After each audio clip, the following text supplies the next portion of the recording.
Bienvenidos a este segundo encuentro de historias del museo.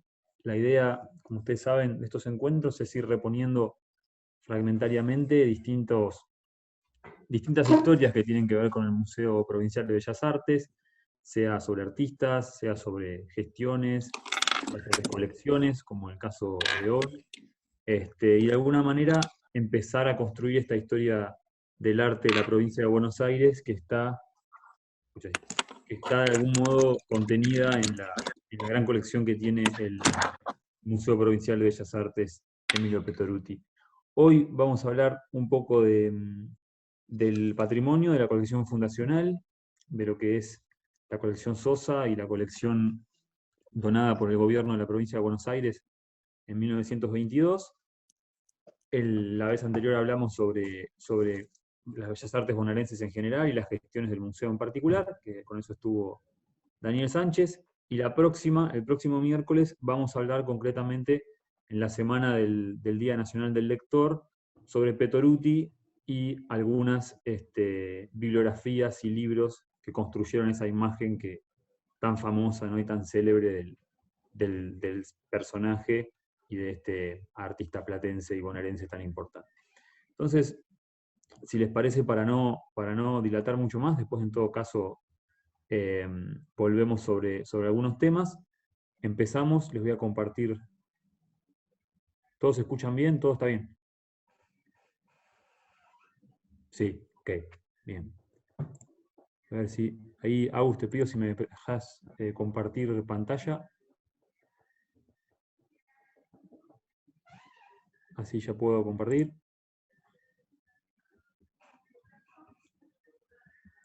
Segundito.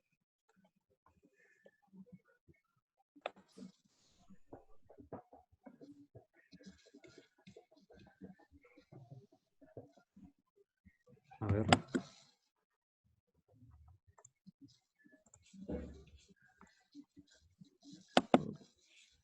Uh-huh.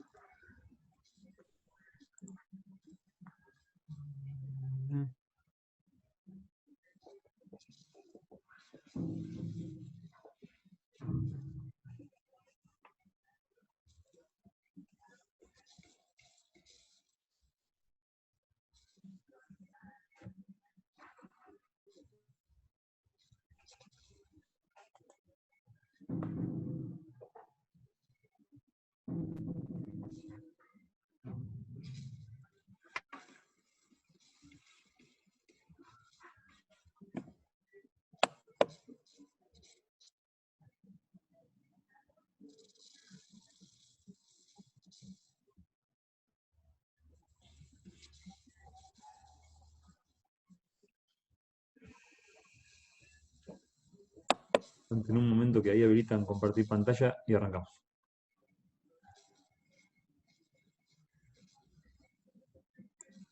Ahí.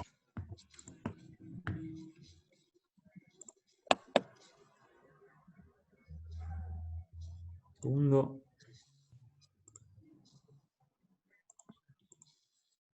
Momentito, ahí va.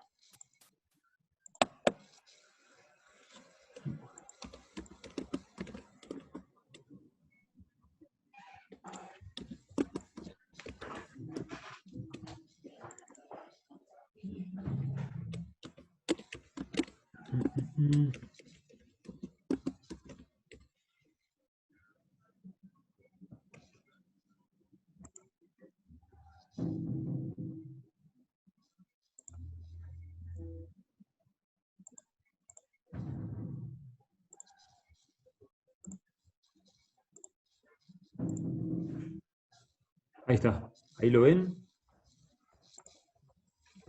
Ahí estamos bien, ¿verdad? ¿Se ve bien? Sí. Muy bien. Entonces, la primera parte voy a leer un poco y después vamos charlando, así que ustedes miren las imágenes que van pasando.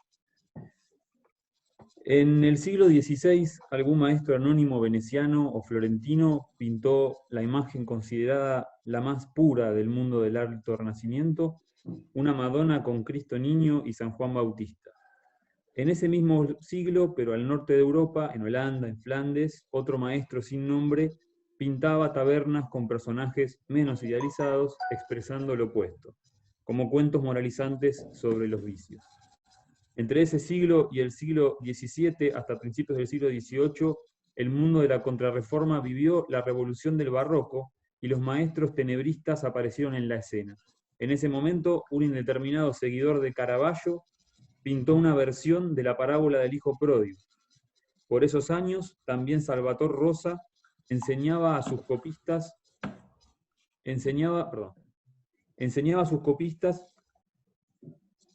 a imitar su estilo, declarando que una copia valía más que el original, pues poseía la maestría de dos maestros en lugar de la de uno. A fines del siglo XIX, en 1871, un año antes de la muerte de Prilidiano Pueyrredón, se sucede un gran remate de sus bienes en su casa, donde se presenta Pescador, que ven acá, una pequeña tabla de su autoría. 2 años después, en 1873, un pintor portugués radicado en España, de nombre Ricardo Balaca y Canseco, pinta una salida de Colón del puerto de Palos, el mismo año en el que la iconografía colombina que todos conocemos era declarada como la oficial. 12 años después de eso, en Argentina, en 1889, el Club Gimnasia y Esgrima de Buenos Aires encarga al joven pintor quilmenio de batallas, Julio Fernández Villanueva, una versión del combate de San Lorenzo. Será el último cuadro que complete. En 1890 moriría en la Revolución del Parque atendiendo heridos. Hasta acá tenemos telas, tablas y fechas, en apariencia completamente desconectadas, más allá de cierta cronología que atraviesa la historia de 5 siglos y la geografía de Europa y América. La primera de ellas fue atribuida a Giorgione, la segunda a Caravaggio, la tercera que mencionamos, perdón, a Caravaggio esta. La tercera que mencionamos ha desaparecido. La cuarta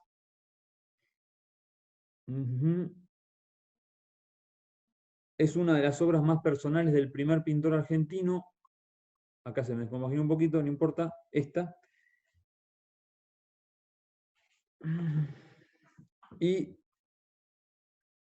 la quinta es una de las grandes o más extraordinarias piezas en los albores de la iconografía colombina. Todas estas piezas, en cierto sentido, guardan poco en común, aunque pertenecen a la misma colección y se alojan junto a otras en un enorme caudal de obras en el mismo lugar, el Museo Provincial de Bellas Artes.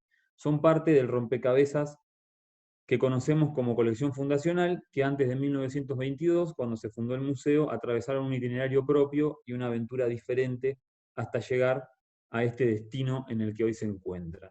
Las colecciones fundacionales de un museo suelen tener habitualmente esta naturaleza y es por eso que se trata de corpus eclécticos, anacrónicos, perdidos, que sin ningún trabajo u orden son como bibliotecas, de algún modo, de lectores difuntos, ¿no? Cuyos libros, una vez ordenados por una lógica histórica, afectiva, temática, se convierten en un laberinto de secretos, regresando a ser singularidades, a estar cada una por su cuenta, a pesar de haber sido en algún momento objeto de un programa político, estético, didáctico, o en el caso de las artes, incluso de una demostración de poder adquisitivo. En ese sentido, cada colección tiene su propia historia y es el Museo de Arte particularmente el lugar donde esas historias se cristalizan en obras, en objetos. Se van amontonando a riesgo de aplastarse, olvidarse o desaparecer de la memoria de las comunidades a las que pertenecen. Recuerdo siempre una historieta francesa que me gustaría compartirles aquí, de Nicolás de Crecy, que se llama Período Glaciar, cuyo argumento es el siguiente. 4 aventureros caminan por el desierto en un punto indeterminado del futuro. Encuentran una entrada perdida en la arena y entran en una gruta inmensa llena de tesoros del pasado. Al cabo de un rato, la experta que observa estos objetos, que va con el grupo, llega a la conclusión de que se trata de un antiguo burdel, lleno de imágenes eróticas orientadas casi en su totalidad al disfrute del público masculino. En ese momento, el lector advierte que la gruta en el medio del desierto en realidad se trata del Louvre, y que los aventureros han descubierto sepultado en una interesante distopía al más grande museo universal de Francia.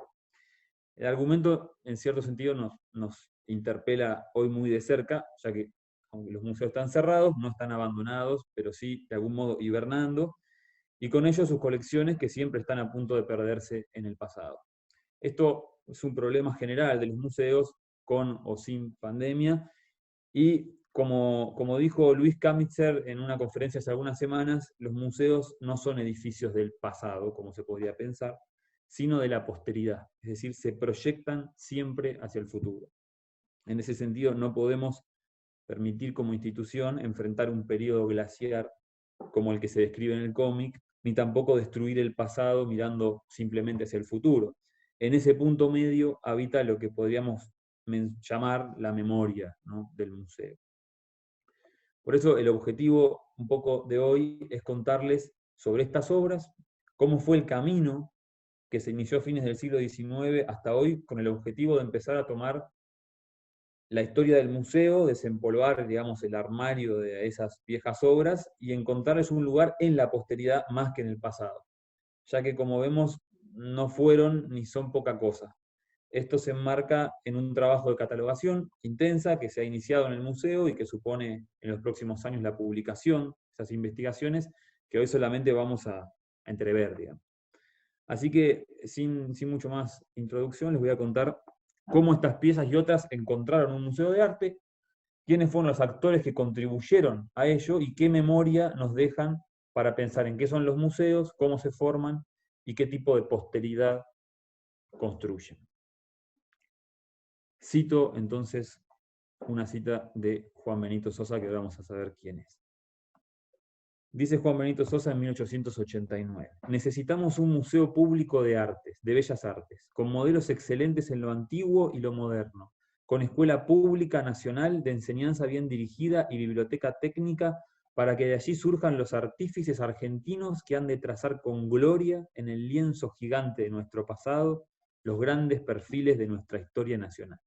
Con estas palabras, don Juan Benito Sosa defendía su idea para la construcción de un museo público de bellas artes, institución que aún no existía en la Argentina de fines del siglo XIX. Al igual que muchos aristócratas porteños, Sosa era un entusiasta del coleccionismo artístico y del arte en general. Entre el 65 y el 77, entre 1875 y 1877, Sosa se propuso reunir una colección de pinturas con un objetivo muy extraño, que era donarlas al Estado, donar sus bienes, con la esperanza de que sobre ese acervo se fundamentase la primera galería de pintura del país. Sosa era un caballero porteño, digamos, que abogaba por el proyecto que la generación del 80 ligaba a una idea de progreso liberal, ¿no?, que tenía en el culto de las bellas artes una parte de ese sueño civilizatorio de una nación muy joven. Un sueño que en el campo del arte de fines del siglo XIX se fortalecía en los ambientes aristocráticos con la adquisición de obras de arte de buen gusto, o sea, europeas, y con los viajes de formación a Francia e Italia, sobre todo, de los artistas argentinos. Pese al altruismo patriótico de Sosa, esto no encontró de inmediato eco ni en los coleccionistas ni en la institución, a pesar de sus esfuerzos y su, digamos, campaña publicitaria que armó alrededor de su colección. No era habitual para nada que un coleccionista donase al dominio público sus colecciones, sino de manera póstuma o en los últimos años de vida, y las intenciones de Sosa resultaban al menos peculiares, ya que al momento de la donación no tenía ni 40 años. Por otra parte, más allá de la Sociedad de Estímulo de Bellas Artes, que se había fundado en 1876, o sea, un año antes de la donación, no existía en la provincia de Buenos Aires un museo específico dedicado al arte y al campo artístico local era muy precario. Los críticos y coleccionistas gustaban más de las pinturas y esculturas europeas de salón y honraban una vieja tradición de la historia del arte clásica, considerando que el arte se desarrollaba por edades y que Argentina estaba todavía en lo que sería la infancia, o su infancia. Entonces, con excepción de las piezas de culto en las iglesias o las pinturas que se exhibían en el Museo Público de Buenos Aires, junto a minerales, fósiles, etc., era muy difícil toparse en ese momento con una obra de arte en el espacio público. Casi no existía esta posibilidad, más allá de algunas casas no especializadas o exposiciones o remates, o bien las grandes exposiciones industriales, ¿no? En ese sentido, el consumo privado y lo que Sosa hacía era, de alguna manera, el campo del arte de ese momento. Pero pese a ello, la idea del coleccionista, que María Isabel Baldassarre caracterizó muy bien como el primero con voluntad pública, no encuentra parangón en un mundo de remates, ventas y falsificaciones de todo tipo. Si bien el deseo de la construcción de instituciones públicas dedicadas al arte era patente en diversos sectores de la sociedad, el coleccionismo burgués argentino posee en su esencia esa idea de trascendencia y de donación pública que lo distingue de otros. No hay un combate entre el campo público y el campo privado como si hubo en otros mercados en el mundo, en la historia del arte argentino. Pese a todo esto, la compra y donación ad hoc para estos fines resulta una maniobra de excepción operada por Sosa. No había una tradición fuerte, no había un campo definido, y Sosa pensaba que su hipotético museo, que se crearía alrededor de su colección, tendría una función eminentemente pedagógica, ¿no?, para la educación del buen gusto y para alcanzar la madurez en la vida artística que una joven sociedad debía cultivar. Cuando en abril de 1877 el gobierno de la provincia acepta la generosa donación de 48 cuadros al óleo y un dibujo, comprados en remates y ventas a muchas personalidades porteñas, Sosa impuso una serie de cláusulas que para la posteridad, como vamos a ver, resultaron fundamentales. Entre las que están el resguardo de las piezas en un ambiente libre de humedad y el deseo, esto es muy importante, que los cuadros no se separasen nunca, para fundamentar la base de la futura galería de pintura. Así, esta autodenominada primera colección de arte pública del país se expuso por primera vez en un local de la calle Florida, como para que la gente juzgara si realmente tenía valor, mientras el gobierno esperaba, ¿no?, a ver si la aceptaba o no. Ese mismo año, Bernabé de María, pintor y senador nacional, presentó, junto con Sosa, un proyecto para la creación de un museo provincial de pintura que diera cobijo a las obras donadas por el coleccionista en un recinto dedicado exclusivamente al arte.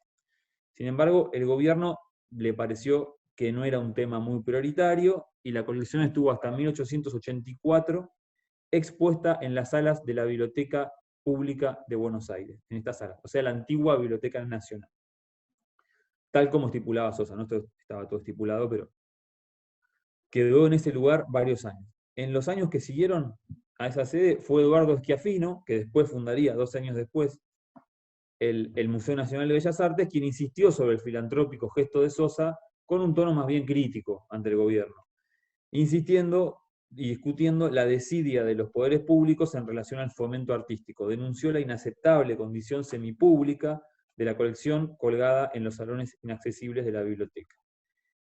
En 1886, el propio Sosa se hizo eco de este reclamo a su favor, publicando un volumen de reflexiones donde insistía en la imperiosa necesidad de la fundación de un museo público nacional de pintura, escultura y arquitectura, con Escuela Nacional de Enseñanza Pública y Biblioteca Técnica en el municipio de la capital. Pese a todo esto,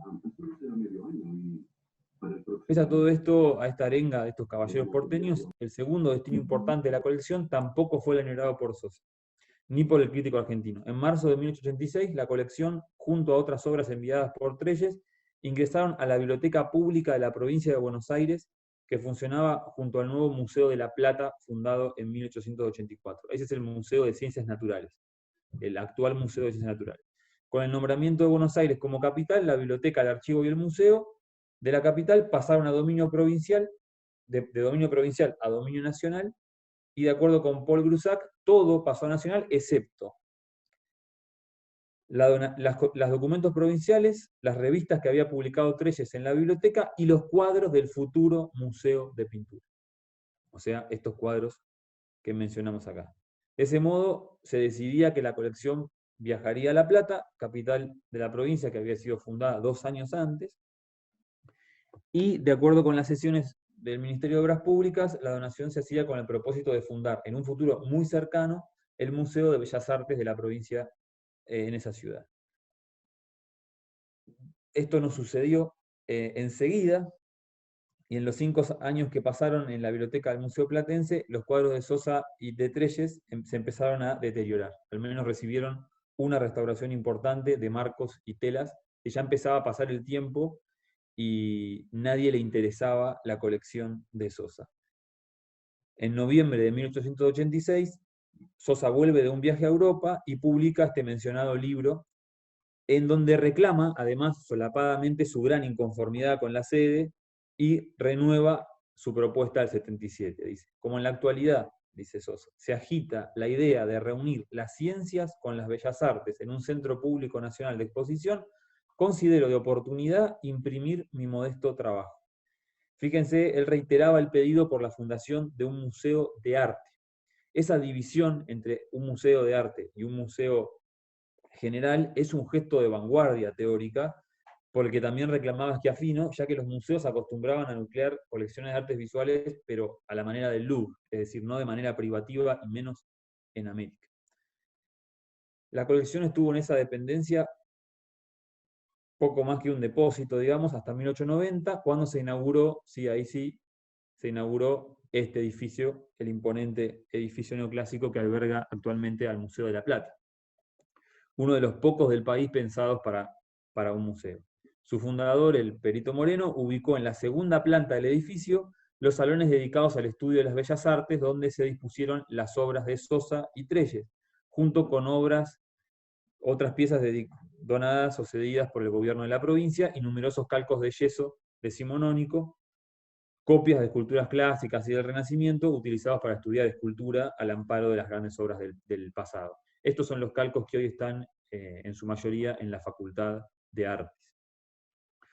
Con el objetivo de contribuir entonces al desarrollo intelectual de la provincia, el Museo General de La Plata exponía la colección de en los espacios destinados a la Escuela de Dibujo, que funcionó dentro de la institución hasta 1905. De este modo, las pinturas de Sosa, junto a los calcos, cumplieron por primera vez y por casi 40 años algunas de las funciones pedagógicas originales para las que habían sido compradas. Por su parte, en 1896, Schiaffino y el Grupo del Ateneo lograron fundar en Buenos Aires el Museo Nacional de Bellas Artes, mientras la colección Sosa, aún sin contar con un espacio propio, seguía decorando las salas contiguas a las exposiciones de fósiles, huesos, piedras, etc. En su discurso inaugural, Schiaffino, en su discurso inaugural como director del Museo Nacional, mencionaba las aspiraciones coleccionistas de Guerrico, de Bernabé de María y del propio Sosa, dice, los soñadores de ayer, los triunfadores de hoy, como legítimas precursoras del museo que él estaba iniciando. Pese a ello, el impulso original de Sosa ya había caído en el olvido y en 1909, con 70 años, don Benito falleció en su chalet porteño en bancarrota y absolutamente olvidado por todo el mundo. Como reconstruye muy bien Baldassarre a partir de su necrológico, la prensa de Buenos Aires caracterizó al viejo Sosa como un misántropo, manifiestamente avaro, que rara vez salía de su casa o era visitado por alguien llevando una vida de privaciones extremas. Una descripción que, de acuerdo con lo que vimos, no le hace para nada justicia a un hombre que había donado al Estado toda su colección de arte.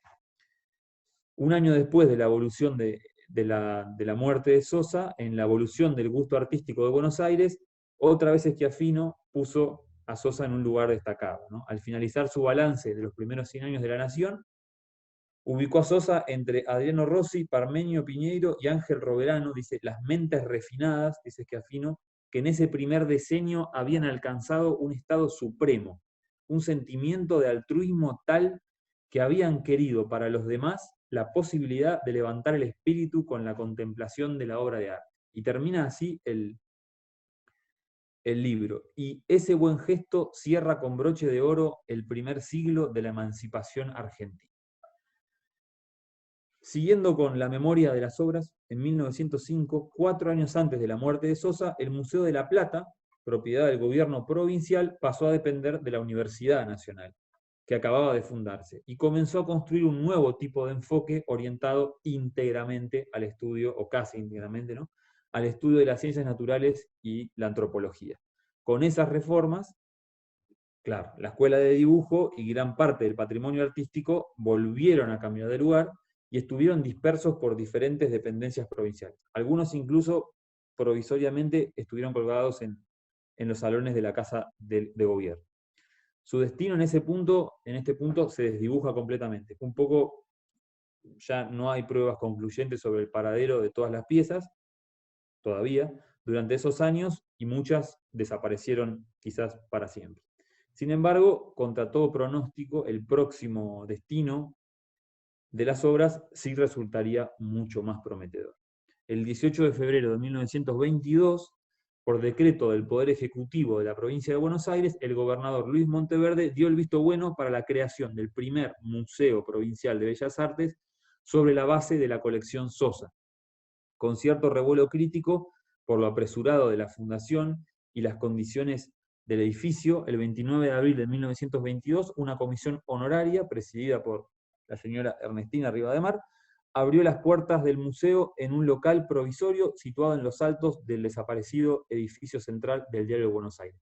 El edificio central de Buenos Aires no era tan chiquito como parece en las fuentes, era un salón bastante impresionante, aunque muy, digamos, estaba por quedar muy antiguo ya en ese momento. Después podemos hablar un poco de eso. En la exposición de apertura pudo admirarse por primera vez en un espacio público la accidentada colección del Don porteño, que finalmente se convertía 45 años después de la donación en la base de un museo de arte. De ese modo, digamos, el gobierno de la provincia otorgaba a la colección el destino para la que había sido concebida originalmente, iniciando su vida como parte de la colección fundacional del museo. Por gestión de Monteverde, 4 obras más se sumaron a las piezas originales de Sosa, aportando a la colección fundacional un enfoque más vinculado al desarrollo artístico bonaerense. Recuerden que las obras de Sosa y el gusto de Sosa era bien europeo, era otra visión. El gusto del siglo XIX, 45 años después, casi medio siglo después, había cambiado considerablemente el campo artístico, ¿no?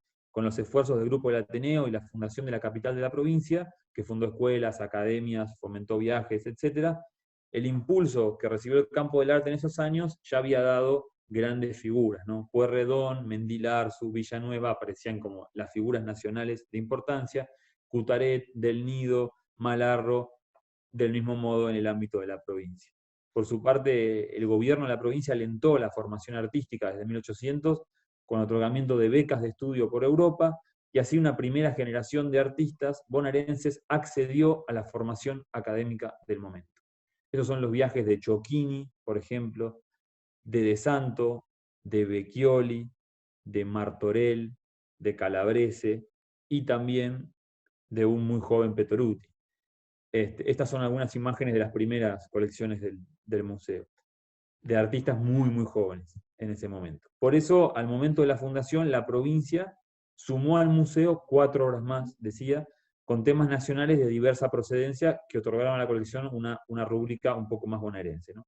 El combate de San Lorenzo, de Fernández Villanueva, y 1818 o Viva la Patria de Antonio del Nido, dotaron a la colección de ese sabor histórico sanmartiniano. Retrato de Adolfo Alsina, que la foto es muy mala, pero es un retrato extraordinario de Graciano Mendilarzu, y Cabeza de niña, bronce de Ángel María de la Rosa, completaron la colección fundacional exhibida en el Salón de Buenos Aires con 2 retratos importantes, ¿no? El primero, obra de uno de los miembros fundadores del Ateneo, muerto trágicamente, y el segundo, la escultura de un inmigrante, de un maestro inmigrante que había sido maestro de las primeras generaciones de artistas platenses. Pese a los avatares y al triunfo, en cierto sentido, de la colección, que finalmente llega a un museo de arte, durante 10 años el museo funcionó en aquella casa de altos, con ese salón. Abajo funcionaba el diario, arriba funcionaba el museo, y la colección se mantuvo, digamos, en el edificio del diario en condiciones muy precarias.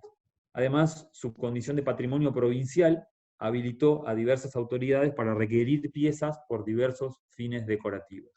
En 1931, varias obras de la colección Sosa fueron requeridas al museo para ornamentar el Ministerio de Gobierno y la Jefatura de Policía de la provincia de Buenos Aires. En ese momento, el museo contaba con unas 100 obras entre la colección Sosa y las obras de artistas platenses como las que vimos recién.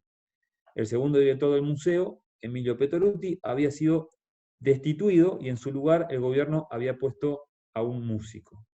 Casi la totalidad de las obras de Sosa ese año se dispersaron por diversos despachos, pasillos y dormitorios durante casi 10 años, cayendo otra vez sobre ella el peligro del olvido.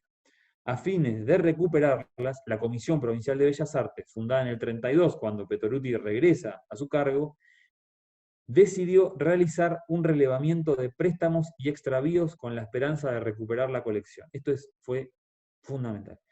El pedido oficial pudo concretarse recién en 1939, o sea, 7 años después, cuando la comisión llevó a cabo una importante investigación sobre el origen de la colección Sosa y sobre su actual paradero. La devolución de las obras fue justificada en gran parte gracias al envejecido pero efectivo tono heroico de la carta de Sosa, de la carta de donación, ya que a través de ella la provincia había tenido el privilegio, dice la comisión, de haber intentado la formación del primer museo de arte del país, y el museo tenía derecho a alegar la antigua cláusula del donante, que si recuerdan al principio de nuestra charla, era que esta colección no puede separarse, venderse, ni colocarse en parajes húmedos. Esa fue la carta maestra que jugaron las autoridades de la comisión y Petoruti para volver a traer de lugares extrañísimos la colección Sosa. La devolución terminó de concretarse en 1941, cuando el ministerio devolvió Caperucita Roja de Émile Lasage y la Casa de Teniers, ambas pertenecientes a la donación original de Sosa. Así, la reconstrucción física y documental del acervo registrada en la tercera memoria de la Comisión del 42, por intervención esta comisión y sus nuevas políticas culturales salvaron otra vez a mediados del siglo XX la memoria de la primera colección pública de arte del país, que estaba a punto de perderse en la decoración de despachos, pasillos y desvanes. Pese a ello, algunas obras importantes se perdieron durante esta gesta. Para 1942, solo 41 obras de las 49 originales se encontraban en el museo. Bien, ¿de qué se trata entonces la colección fundacional? La colección Sosa fue comprada íntegramente en Buenos Aires y se trata, con excepción de una única obra, la de Pueyrredón, de una serie de telas europeas divididas entre óleos antiguos y óleos modernos. Obviamente, óleos antiguos son del siglo XVI al siglo XVIII y óleos modernos son el siglo XIX, que es la época de Sosa. Las piezas adquiridas en ferias y remates constituyen una particular muestra de los gustos estéticos de la clase alta argentina de fines de la década del XIX y de las posibilidades extraordinarias que brindaba el campo porteño del coleccionismo para la compra de obras de arte. La colección de los hijos de Florencio Varela, Rufino, Mariano y especialmente Juan Cruz Varela fue uno de los acervos donde Sosa consiguió más de un cuarto del total de sus obras. Este último sería, junto a Juan Camaña y Leonardo Pereira, uno de los examinadores de los méritos artísticos de la colección en aquella exposición primitiva en la galería en la calle Florida. Bien, entre las telas y tablas antiguas aparecen las infaltables atribuciones a Caravaggio, a Giorgione, a Carracci, a Veronese, que eran muy comunes en el ambiente artístico de Buenos Aires, es decir, si tenías una colección de arte, tenías que comprar una tela atribuida a un gran maestro. Por más que no fuera, si tenía el estilo, era la forma de acceder a ese conocimiento, ¿no?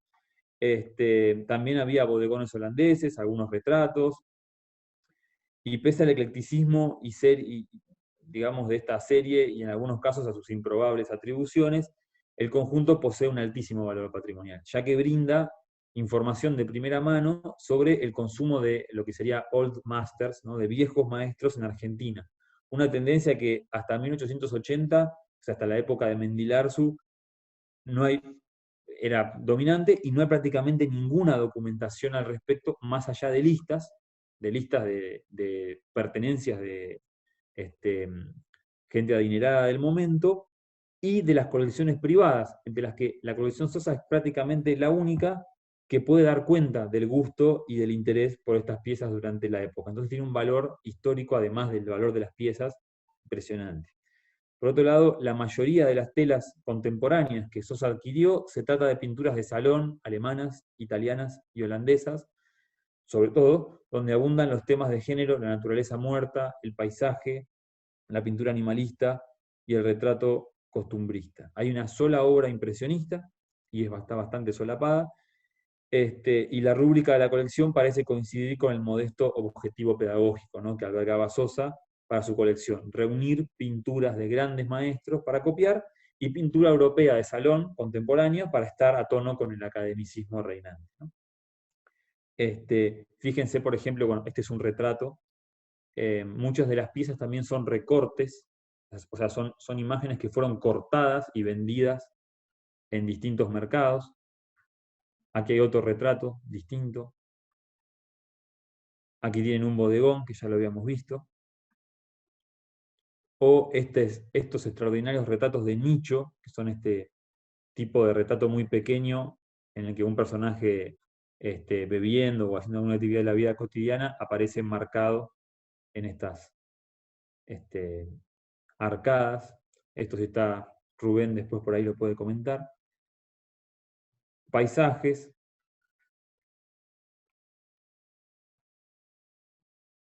naturalezas muertas, o pintura animalista, que estaba muy, muy de moda en esa época y era una de las cosas más usuales, ¿no?, que se podían conseguir en el mercado de Buenos Aires. Junto con estas piezas, sí compró, vamos con esta primero, Sosa por lo menos 2 grandes pinturas. La salida de Colón de Puerto de Palos, de Balaca y Canseco, que es una obra muy, muy importante porque está hecha en el momento en el que esta imagen de Colón, ¿no?, se convirtió en la imagen oficial. Es el mismo año en el que el Centro Histórico Nacional de Madrid define cómo se vestía Colón, con qué atributos, etc. Y la pintura es, si no la primera, una de las primeras donde aparece Colón con estas características con las que todos conocemos, además de que fue una imagen muy, muy reproducida en postales, en libros escolares, en un montón de fuentes. Estaba desaparecida, y bueno, es parte de la colección Sosa, es parte del patrimonio de la provincia de Buenos Aires. Y otra obra muy interesante, que no es exactamente esta, o podría ser, después si quieren les cuento por qué podría ser y por qué no, La batalla de las puertas de Palermo de Fattori, un Macchiaioli, un manchista italiano, o sea, decir, el impresionismo italiano. Es la única obra de vanguardia de ese momento, aunque los Macchiaioli eran pintores expresionistas, pero no al estilo francés. O sea, podía pasar por una pintura histórica. Esto después lo contamos si quieren, la historia es una historia increíble. Por otra parte, la joya de la colección se trata de una de las últimas en ser adquiridas por el coleccionista, Pescador, obra que Sosa compró en la casa de Prilidiano Pueyrredón en 1877, un año después de su muerte.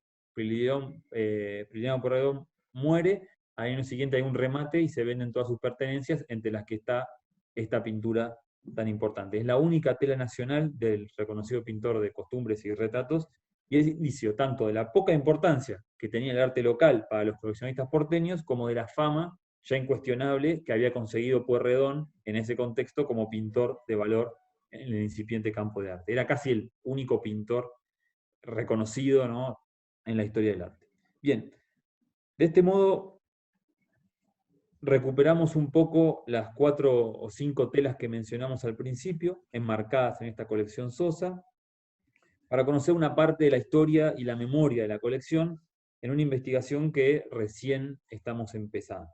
Las colecciones de arte, como las obras mismas, tienen una vida póstuma, es decir, una vida más allá de su contexto, de su historia y de sus fines. Desde la más humilde a la más suntuosa, se convierten con el paso del tiempo en conjuntos de objetos tan unidos a la historia de su conformación como a la historia de su transmisibilidad, a veces repleta de interminables itinerancias, robos, incendios. Como un archivo de fichas, la historia de las imágenes es un rompecabezas infinito, lleno de ausencias, que ningún dato puede satisfacer del todo. Sin embargo, el eclecticismo de Sosa, que junto al aporte del gobierno provincial conforman la colección fundacional del Museo Provincial de Bellas Artes, es todavía hoy uno de los más extraordinarios corpus del acervo del museo, y su difusión es una deuda pendiente con la comunidad bonaerense que esperamos poder empezar a reponer. Sobre algunas de estas obras conocemos casi toda su historia. Por ejemplo, sobre el combate de San Lorenzo de Julio Fernández Villanueva, que fue motivo de un video que armamos para el 17 de agosto, conocemos prácticamente todo. Hay muchísima información. Sobre Pescador, ¿no?, que aparece en todas las biografías de Pueyrredón, y todo historiador del arte argentino la menciona en alguna parte, sabemos muchísimo. Sobre otras, solo conocemos su comprador, su vendedor, algunos siglos y años que se le asocian, y el destino en el que se encuentran actualmente. De todos modos, esto, como sabrán, puede empezar a cambiar en cualquier momento con algún hallazgo interesante. Con el privilegio, entonces, de haber sido la primera colección de arte del país intacto, es responsabilidad del propio museo defenderla como patrimonio bonaerense y nacional, y como increíble documento vivo de lo que fue el devenir del campo del arte artístico argentino de fines del siglo XIX y principios del XX. Por eso, poco cerrando la presentación y abriendo después a preguntas, volviendo a la idea de posteridad que hablamos en este cómic, y hablamos respecto a lo que dijo Kamitzer al principio, cuando Sosa se propuso su donación, con una excepcional sensibilidad pública, no hubiese podido imaginar nunca los avatares que sus obras sufrirían a lo largo del tiempo. Imagínense que se hubiera imaginado una obra de la colección decorando una jefatura de policía, o perdida en algún despacho o una cosa así, o incluso cambiando de sede continuamente por diversos museos que no tenían que ver necesariamente con un museo de arte. Cuando Emilio Petoruti asumió la dirección del museo, habían pasado 53 años de la donación de Sosa y casi 10 años de la primera exposición pública en la sede del Salón del Buenos Aires, ¿no?, del Diario de Buenos Aires. Con el impulso de quien se propone una tarea titánica pero histórica, el pintor platense recordaba en su autobiografía, El pintor frente al espejo, muchos años después, los objetivos que se había planteado en ese momento, en el momento en el que ingresó, ¿no?, como director. Decía: el rumbo que pensaba dar al museo era muy neto: hacer de él principalmente un lugar de estudio de la pintura, de la escultura, del grabado y del dibujo argentinos.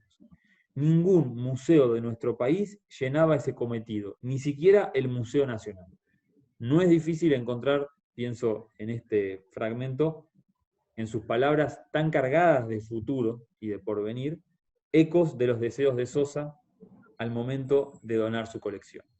Aunque el país, el arte, el mundo para aquel momento habían cambiado un poco.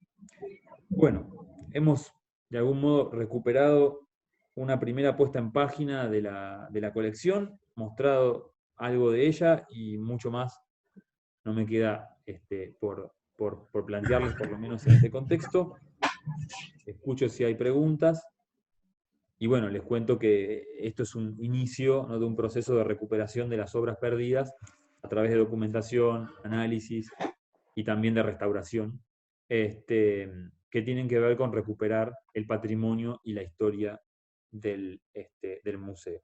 Así que les agradezco mucho, y si hay alguna pregunta, la podemos responder, por supuesto.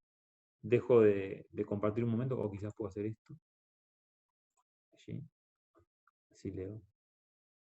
¿Tienen alguna pregunta sobre la colección Sosa que quieran saber? ¿O que quieran volver a mirar alguna imagen? ¿Está Elena? Sí, tengo. El chat. Aquí.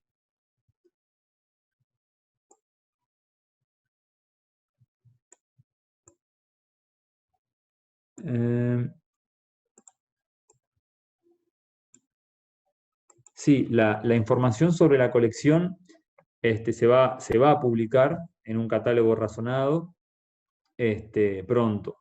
Mientras tanto, no toda la colección se conserva en el museo, no toda la colección existe físicamente. Algunas piezas se perdieron, o se declararon ruina, o no sabemos dónde están. Y y habría que estudiar allí cómo hacer para empezar a recuperarla, además del trabajo de restauración y puesta en valor. La restauración es constante, se hace desde hace muchos años, no es solamente una cuestión de ahora. Lo que sucede es que son telas muy antiguas y si no tienen una restauración, desaparecen, simplemente se destrozan. Fíjense que en la misma historia de la colección y cómo llega al museo, ya hay un montón de restauraciones presentes en la documentación, como para darse cuenta que esto es constante. El problema es cuando se prestan o cuando dejan de estar todas reunidas, se destruye ese acervo y empieza a aparecer otro tipo de problemas. Hay un equipo de restauración en el museo que trabaja excelentemente, sí, sí.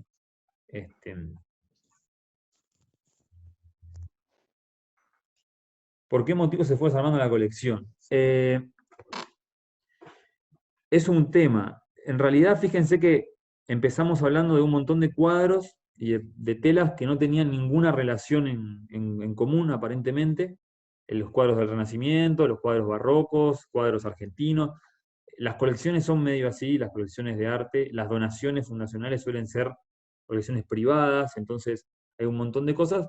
Y de acuerdo a qué criterios patrimoniales y qué criterios, qué políticas culturales se enfocan hacia eso, es que empieza a desarmarse o armarse un patrimonio. Por ejemplo, hoy yo lo llamaría colección fundacional, por ejemplo, a todo esto, y lo mantendría unido como tal. Pero, por ejemplo, también podríamos dividirlo por años, o podríamos dividirlo por periodos, o podríamos hacer como se hacía históricamente en los museos, se hacía una especie de purga de la colección. Lo hizo Petoruti y se hacía mucho. Hay un montón de obras sin valor, por ejemplo, entonces se regalan a otros museos, se donan a otros museos y quedan las obras de valor estético. Hoy los criterios patrimoniales, por suerte, evitan que sea un criterio de gusto o un criterio de estética el que asume una gestión para trabajar un patrimonio, pero en su momento era lo más común desarmar, digamos, o sí, desguazar una colección para dársela a otros museos. Además, los préstamos a otras instituciones para decoración, por ejemplo, es una de las formas más comunes de que las colecciones se desarmen y empiecen a desaparecer. Sobre todo cuando no se sabe qué son verdaderamente, o sea, concretamente qué tipo de obras se están prestando o se están solicitando. Cuando Petoruti descubrió, y nunca me acuerdo el nombre, me apena mucho, del director de la comisión, capaz alguna de las trabajadoras del museo se acuerda de la Comisión de Bellas Artes de la época de Petoruti. Cuando advirtieron los que tenían en el museo, operaron esta gran investigación y reclamo para que vuelva a eso y para que no se pueda prestar nunca más. Ahí está, Antonio Santamarina y Mario Canali. Fueron estos grandes personajes que realmente insistieron mucho en este aspecto e incluso estratégicamente el mismo Petoruti le cambió el nombre a varios cuadros para que en el caso de ser reclamados como préstamo no sonaran a Caravaggio, a grandes maestros que podían ser fácilmente extraviables, ¿no?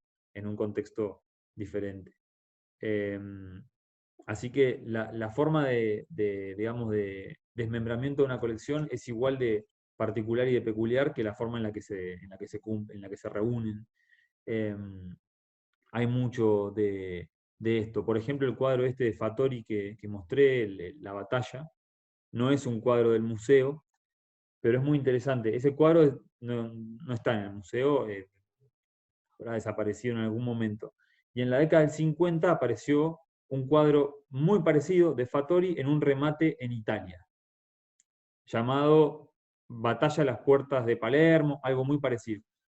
En la obra general de Fattori no hay dos cuadros que se llamen igual, hay uno solo, que sería el del museo, que no está acá y apareció muchos años después en Italia. Lo compró un coleccionista, lo compró un museo en realidad, a un coleccionista y gracias a eso se le redescubrió la figura de Fattori, porque esas imágenes inspiraron a grandes cineastas de la historia del cine italiano, por ejemplo a Fellini, o a Visconti, entre otros.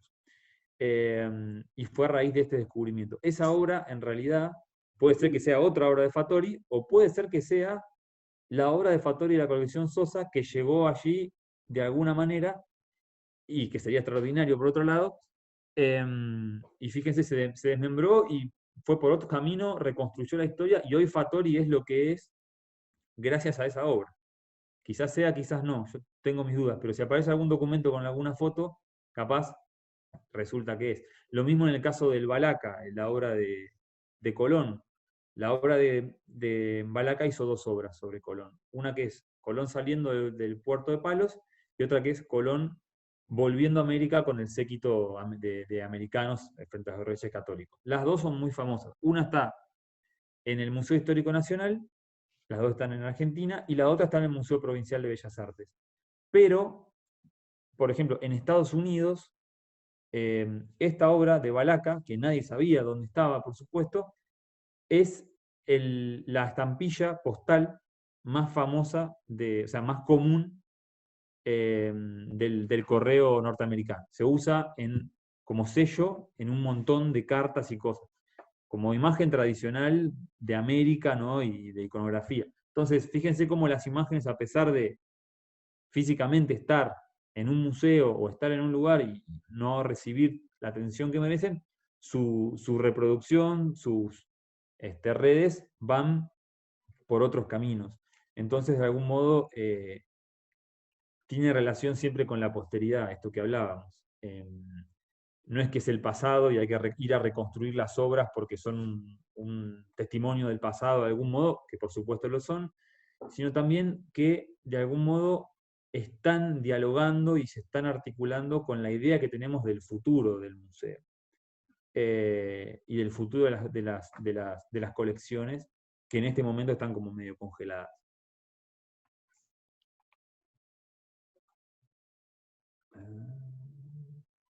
¿Tienen alguna pregunta más? ¿Quieren profundizar sobre algún otro tema? ¿Les parece bien? ¿Cómo estamos?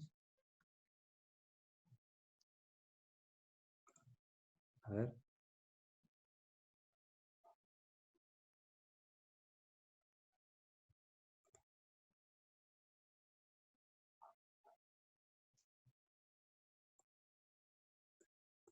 Bueno, en ese caso, si estamos bien, ahí está.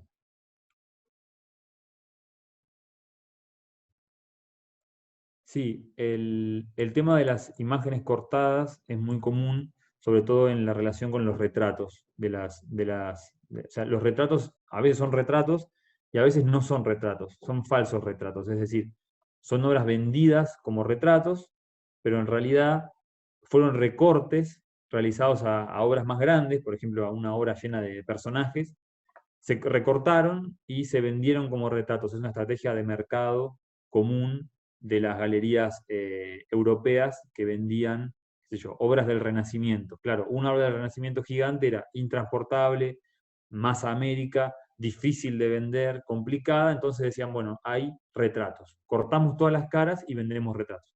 A veces incluso les ponían nombres.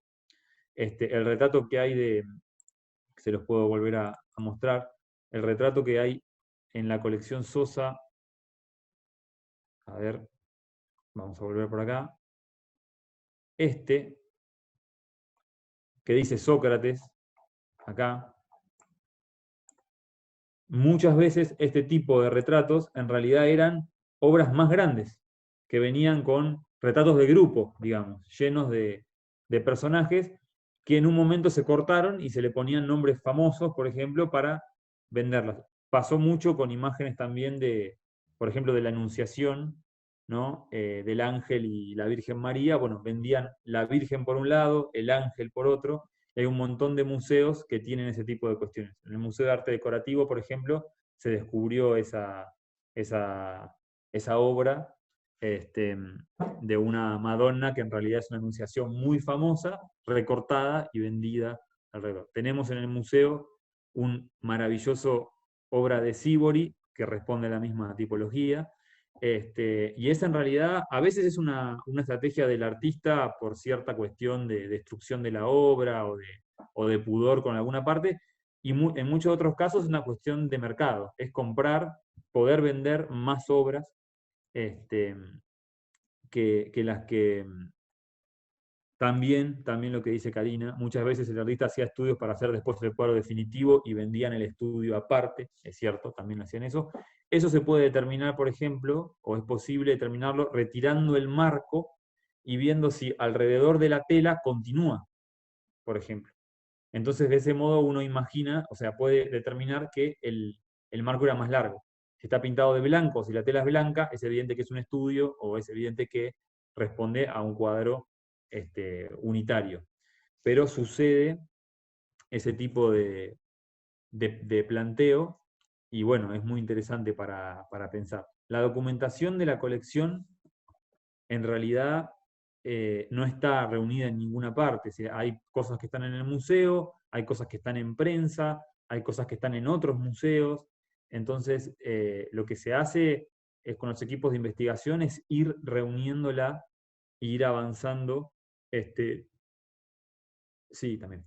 Ir avanzando sobre esas investigaciones como una investigación más académica, más minuciosa, pero aparecen cosas increíbles. Por ejemplo, en la foto que vimos del Museo de Ciencias Naturales, les voy a mostrar, a ver, que está aquí, en esta foto, acá está el cuadro de Colón, ¿lo ven?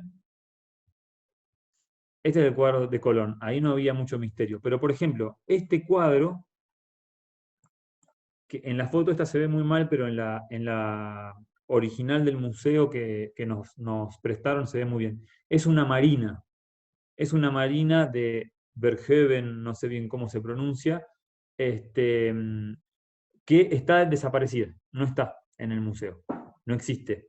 Y de acuerdo con las medidas que tiene, coincidiría perfectamente con la que figura en la lista de donaciones de Sosa. Es decir, por esa imagen que acabamos de ver, recuperamos la fisonomía de una obra que nunca más apareció y que quizás aparezca en alguna colección o en algún lugar que desconocemos.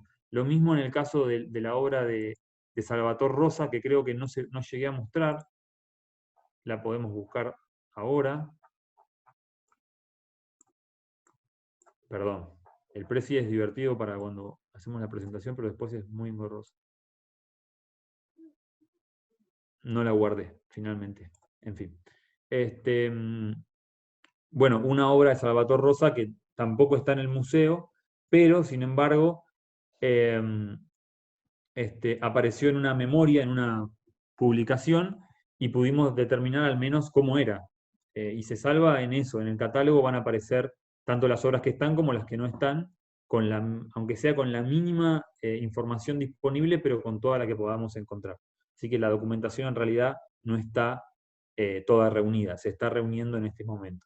A propósito de los cuadros de nicho que mencionaban, que eran estos dos, este está muy deteriorado, está muy oscuro en realidad la imagen.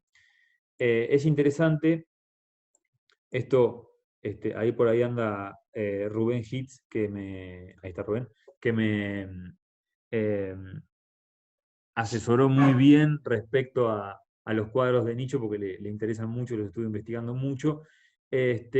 Son unas piezas muy chiquitas, son cuadros muy, muy chiquitos, que son un género directamente particular de retrato, se llama retrato de nicho, corregime Rubén si me estoy equivocando,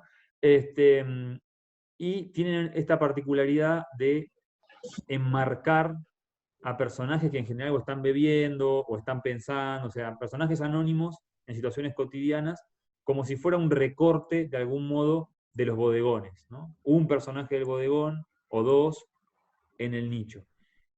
Tiene interés también porque, según me comentaba Rubén, y después pude comprobar en algunos museos, en todos los museos de Europa y en casi todos los museos hay un lugar reservado a los retratos de nicho.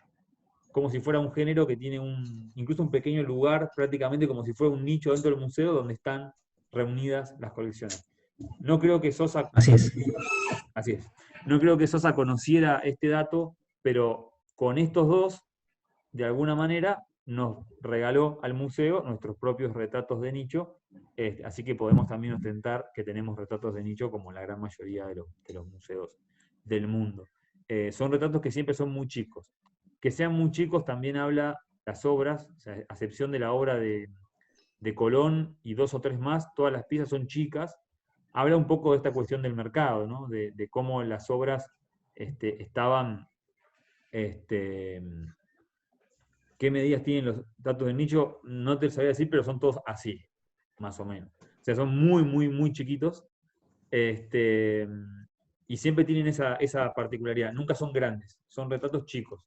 También retratos seguramente con maestros que pintaban profesionalmente y no paraban de pintar y vender, y era algo que se consumía.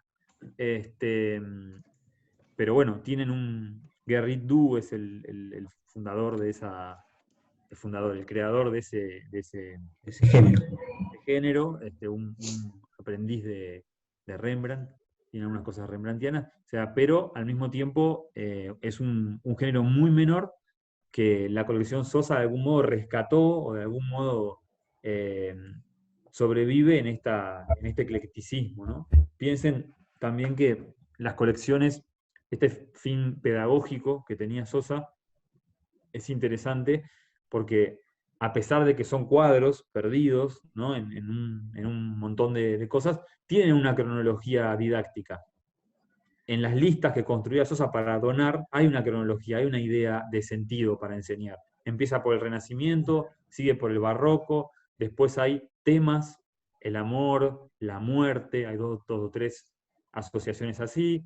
Después vienen los cuadros contemporáneos, bien de salón, más académicos, más históricos, retratos, animales, plantas, flores. Hay pequeños agrupamientos que ya estaban hechos en la donación. Por eso la investigación y el catálogo no se va a publicar por cronología exactamente, sino por el orden que le dio el donante, porque eso es parte de la colección y es parte un poco de reconstruir este documento tan interesante y tan único prácticamente de la colección en relación a otras colecciones de arte argentino. Esto que decía al principio, que lo señala Pacheco en el libro sobre coleccionismo extraordinario que escribió, es que la colección Sosa y dos o tres más son las únicas colecciones privadas que pasaron al ámbito público, de las que tenemos conocimiento y las que podemos aprender cuáles eran los gustos y lo que se consumía en 1800, en 1700 y pico en Buenos Aires, ¿no? Entonces es una cosa muy interesante, además de que cada obra tiene una singularidad que con el tiempo empezó a aparecer. La de Balaca es una extraordinaria, la de Fattori es otra, Pescador es otra, obra increíble, y muchas otras obras más que no mostramos, que en algún momento, por supuesto, vamos a presentar, y que tienen que ver bueno, con la historia del arte argentino y con la historia del consumo artístico y con la historia del museo provincial, que es tan interesante. Lo mismo estas cuatro obras que sumó el gobernador, ¿no? Eh, en 1922. Le dio una rúbrica a la colección que la transformó completamente. Es una colección de arte bonaerense, con cuatro obras espectaculares y de a pares, ¿no? Dos retratos, dos batallas, una batalla de un gran artista nacional, como Julio Fernández Villanueva, un retrato de un gran artista nacional, como Graciano Mendilarzu, y dos obras de artistas platenses o que habían desarrollado su carrera en La Plata, Del Nido y de La Rosa, dos maestros consagrados del espacio más bonaerense. Eso es un planteo de colección política, estética, y una idea de lo que es. Después, por supuesto, se fue transformando, pero tiene de algún modo una historia que tenemos que conocer como bonaerenses, porque es muy importante que esto se vuelva, digamos, se vuelva a reapropiar de la colección fundacional, realmente del prestigio que da ser la primera colección de arte argentino, a pesar de lo mal lograda que fue la historia, ¿no?, de Sosa y de su colección. Piensen que Schiaffino en algún punto abogó porque se haga un museo alrededor de la colección Sosa, pero fundó el propio en el Museo Nacional, ¿no? A pesar de que lo reivindicaba, olvidó de algún modo la colección en el Museo de Ciencias Naturales y tardó mucho, mucho tiempo en recuperarse esa colección. En el mientras tanto, se escribió la historia del arte argentino, se fundó el Museo Nacional, aparecieron grandes figuras. Entonces, es interesante porque es algo que realmente hay que desempolvar literalmente, ¿no? O sea, es una colección que se menciona, hay trabajos escritos, el de Baldassarre es maravilloso, es una de las fuentes más importantes también de estas investigaciones, y hay un montón de partes que tampoco están allí, por ejemplo, qué pasó después con la colección, o qué pasó en estas sedes, ya en la provincia de Buenos Aires. Hay que ir investigando, y van apareciendo de a poco pesquisas para entender la colección. Pacheco también recorre un poco la colección, como dice María Guadalupe, y la asocia a otras colecciones del momento, las compara con otras colecciones muy bien. Hay algunos artistas que aparecen en la colección que están en otras, por ejemplo, Salvatore Rosa, había miles y miles de copias en toda la Argentina y América, y cada coleccionista tenía una. Son interesantes porque muchas son atribuciones o copias del artista. Pero a los copistas de él, los entrenaba él, que es lo que decía al principio, es decir, los entrenaba él para que copiaran su estilo y para que le agregaran algo suyo. Y consideraba que la copia era mejor al original porque tenía la labor de dos maestros. Una cosa muy interesante. Entonces hay copias de Salvatore Rosa por todas partes. Hay información, hay historiadores e historiadoras que la han retomado, pero al mismo tiempo la institución tiene que reponer la historia completa de esta colección y recuperar las piezas, los faltantes, al menos simbólicamente, los faltantes que han quedado en la memoria, en las imágenes, en la prensa. Hoy me mandó Valentín Becchioli, creo que, no sé si estará por acá, quizás sí, me mandó una foto muy interesante de Francisco Becchioli en el Museo Provincial en 1922, que reconstruye un poco el despacho de la dirección, yo no lo había visto jamás, con la batalla de Antonio del Nido de fondo. Miren, ya aprovecho ya que es un descubrimiento, un hallazgo de hoy exactamente, se las voy a mostrar. Una foto muy, muy linda. Quizás Sole, quizás alguno de ustedes la conozca, yo no la conocía. A ver.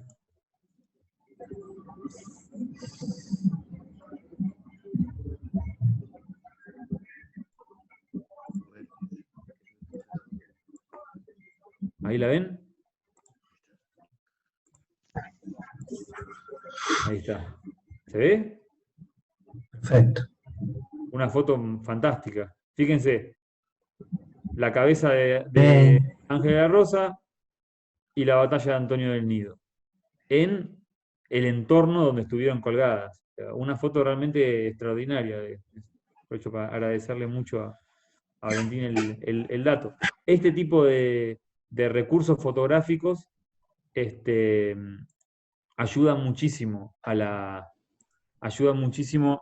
puesta en valor de la colección, porque a veces encontrás algo que es increíble y que no había aparecido en ningún otro momento de la historia. Y bueno, hoy esa foto tiene un montón de indicios que reconstruyen dónde estaban las obras, otras de la biblioteca, de la primera biblioteca, también del museo. Había una obra que decorando la obra, por ejemplo, de Flores que mostré, está decorando una de las salas, muy interesante, cómo se usaban en ese momento, y bueno, cómo después empezaron en otros momentos quedaban como piezas antiguas, y bueno, estaban ahí.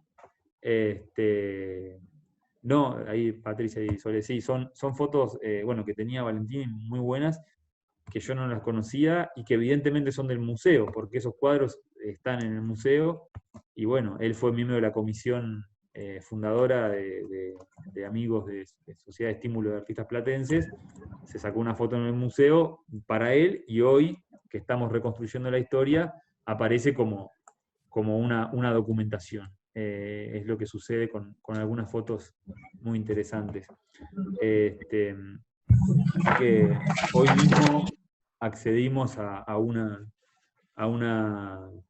pequeña. Habría que ver qué sede. Sí, la primer sede, la Casa de Altos del, eh, del Diario de Buenos Aires, yo pensé que era algo mucho más precario de acuerdo a cómo lo describía Petoruti, pero en realidad era un súper salón, muy interesante, aunque seguramente muy deslucido ya en la época de Emilio Petoruti. Pero era un salón interesante, lo que plantea que estos salones encima eh,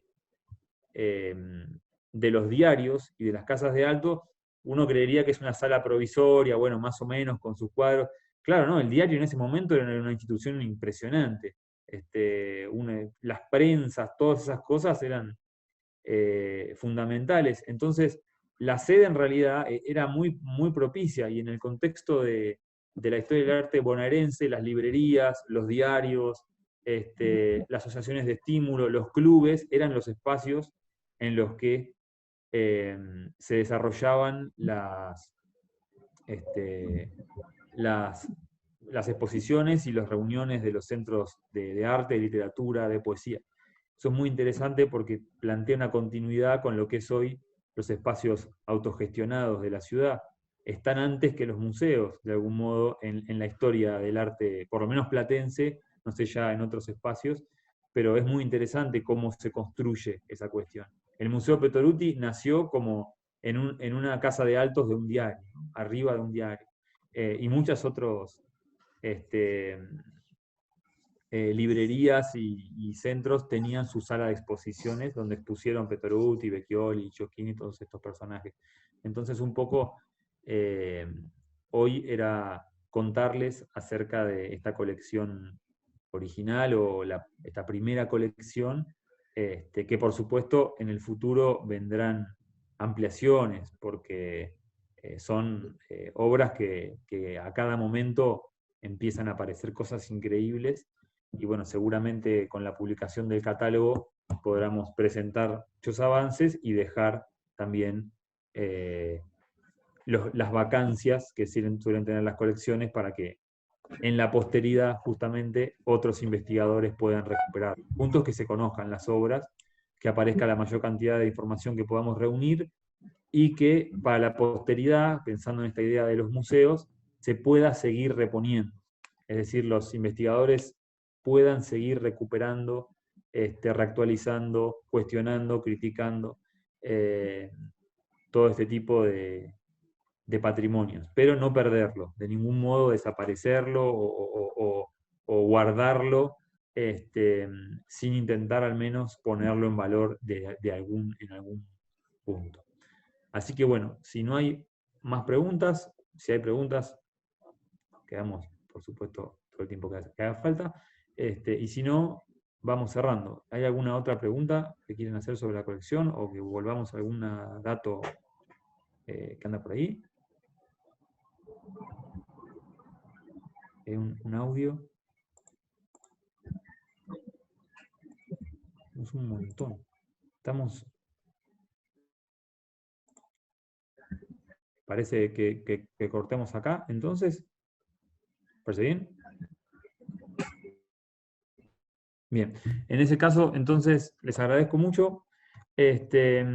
Y la semana que viene, seguramente mañana o pasado, Juan Cruz Pedroni va a estar hablando de Petoruti y de sus implicancias en la biobibliografía. Digamos, es un tipo muy interesante que estudia más que nada libros de historia del arte, y bueno, Petoruti es una de las figuras de la que más se escribió casi en la historia del arte argentino, y bueno, va a hablar de cómo fue esa construcción, ¿no?, en la bibliografía acerca de Petoruti. Creo que va a estar muy interesante y bueno, va a ser en el marco también de la semana de la lectura, así que seguramente mañana o el viernes, ahí Agus me explica, el viernes va a estar en nuestras redes el formulario de inscripción y la información de la charla, así que los invitamos entonces para el viernes. Les agradezco mucho y seguimos. Buenísimo. Chao.